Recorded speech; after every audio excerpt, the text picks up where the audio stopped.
Well, basically, every day I come down the docks to film what's happening.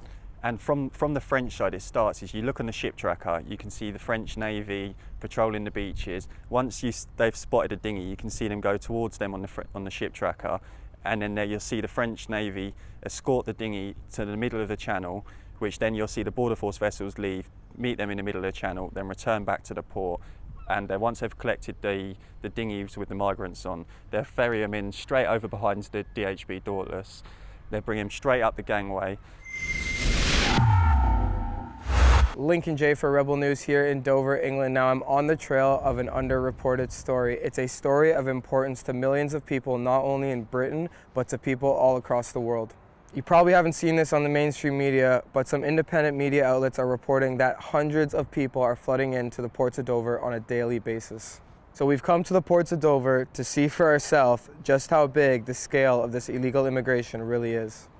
As a Canadian parachuting in, it's hard for me to fully understand the situation here. Now, I'm not here to judge the people coming in. I'm just here to simply report on the facts that the mainstream media choose not to. That's why we contacted Steve Laws, a citizen journalist who's on the ground here every day reporting on the facts. We had a chance to catch up with Steve and find out what's really going on here.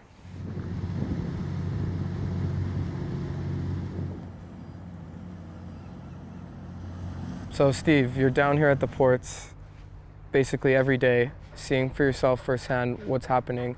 If you could kind of go over the process from beginning to end, how exactly are people getting here? Well, basically, every day I come down the docks to film what's happening. And from the French side, it starts is you look on the ship tracker, you can see the French Navy patrolling the beaches. Once they've spotted a dinghy, you can see them go towards them on the ship tracker.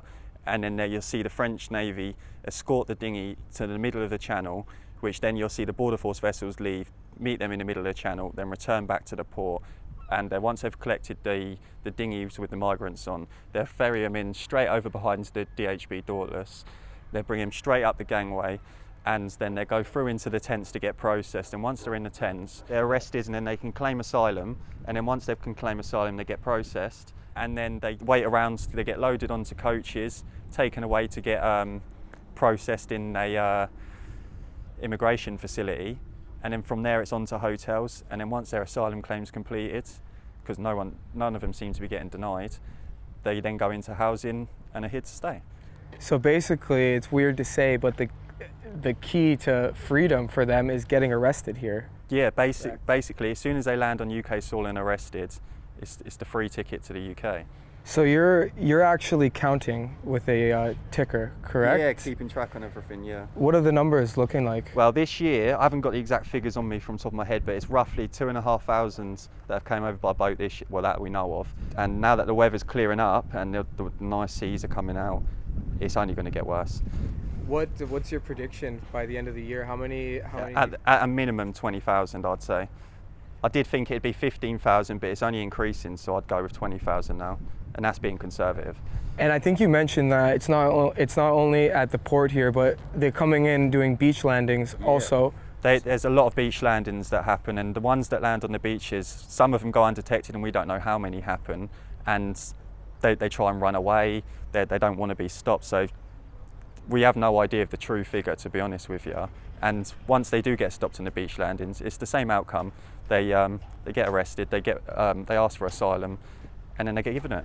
When they're coming over in dinghies, essentially, what's happening with those dinghies afterwards? Well, the dinghies, they get taken down here after they've been used. They get numbered so they know how many have come over for the year, and then they get collected, taken up to Whitfield, and they're stored in like a massive warehouse, which is like an ex-police place where they take ex-police vehicles and stuff like that.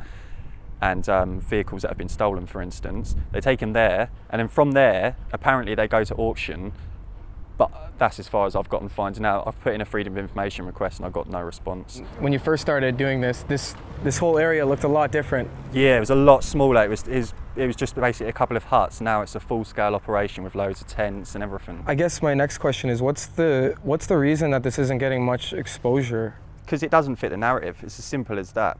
The mainstream media are painting the picture that these people coming over from war-torn countries and they're vulnerable, when it's not the case. They're coming over in expensive clothes, they're paying traffickers thousands of pounds to take them across the channel, and they're coming from France. They're not coming from war-torn countries, they're coming from across the pond in France. So I guess the main narrative seems to be that the people coming here are fleeing from war-torn countries. Now, in your eyes, is it a refugee crisis or is it an economic migrant crisis? It is definitely an economic migrant crisis. These people are not refugees. When they come over to the country, they're all in designer clothes, they've got phones, they're paying a large amount of money to cross the channel. It's a lot more expensive to go across on a dinghy than it is to go across on a ferry legally. So I don't think these people are refugees, they're economic migrants without a doubt. So when we typically hear about illegal immigration, it's mainly women and children that are the focus, that they're the ones coming over.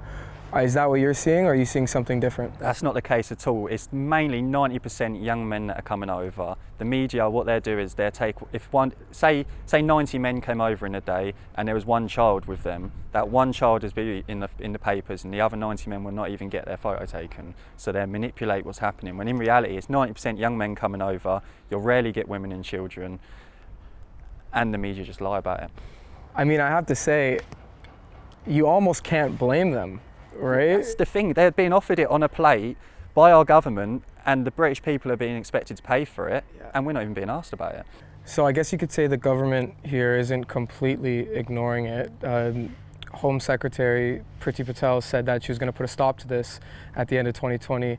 I guess that's not the case, obviously. We've seen your footage. The footage is pretty crazy. We see it almost every day from you. So what are your thoughts on that?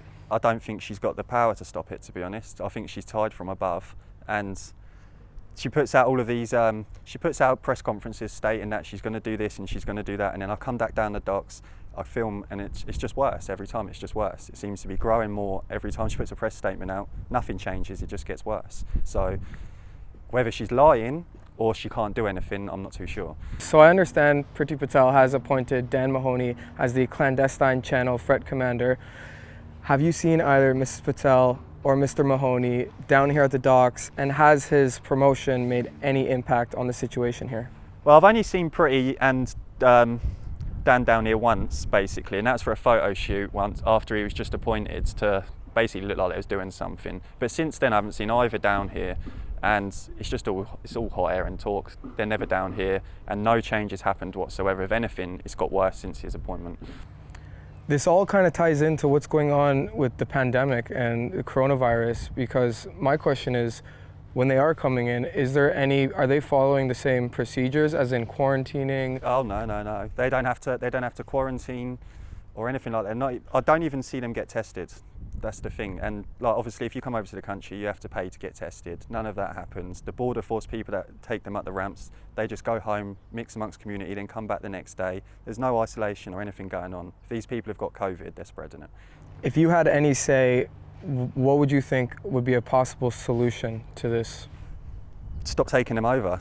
It's literally, you've got the agreements that we're tied to, without going into it too much into details, is they're just more guidelines. So it's up to the government to turn around and say, no, enough is enough, we're stopping this, and just don't pick them up from the middle of the channel. If they do come over, drop them back in French waters. It's going to be a bit of a back and forwards until they get the message across, but eventually the French will stop escorting them over when they know that they're only going to have to bring them back. So it's been a bit of an eye-opener chatting with Steve, being down here at the docks, really getting a grasp for the situation from a first-hand perspective. Now, I guess, in conclusion, what do you think the future has in store for this situation? I just don't see it stopping. If anything, I see it getting worse. Thousands are coming over. The government and the media, they barely even mention it. They don't seem to want to highlight it at all. And we have no idea who these people are, what their intentions are, why they're coming through, why they're coming here. They're here to stay. And people need to understand that this isn't a refugee crisis, this is an economic migrant crisis.